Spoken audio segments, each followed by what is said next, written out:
বিসমিল্লাহির রহমানির রহিম। মাইগ্রেশন কারা চালু করবে?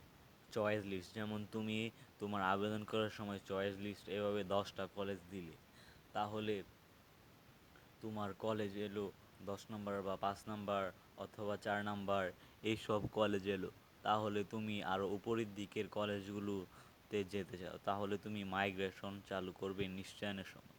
একটা কথা মনে রাখবে যে মাইগ্রেশন চালু একবার করলে আর তুমি মাইগ্রেশন বন্ধ করতে পারবে না।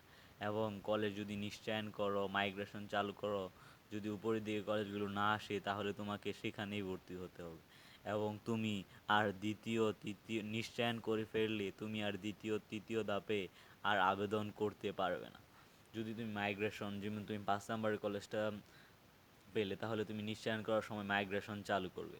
তাহলে যদি তুমি ওইগুলো থেকে উপরের দিকের কলেজগুলোতে তোমার যোগ্যতা অনুযায়ী এবং সিট খালি থাকে, তাহলে তোমাকে নিবে। তাহলে তুমি মাইগ্রেশন চালু করলে তোমাদের উপর দিকে কলেজগুলোকে তোমাকে টানবে, এবং তোমাকে যদি ওই উপরের দিকে কলেজগুলো নেয়, তাহলে তুমি অটোমেটিকভাবে সেখানে যেতে পারবে এবং তুমি সেখানে ভর্তি হতে পারবে। আর যদি তোমার মাইগ্রেশনের ফলে উপরের দিকে কলেজগুলো না আসে, তাহলে তুমি এই 5 নম্বর কলেজটাতেই ভর্তি হতে পারে। এর বিকল্প কোনো পদ্ধতি নেই। যদি তুমি মাইগ্রেশন একবার চালু করে ফেলো, এটা মনে রাখবে যে মাইগ্রেশন তুমি আর বন্ধ করতে পারবে না।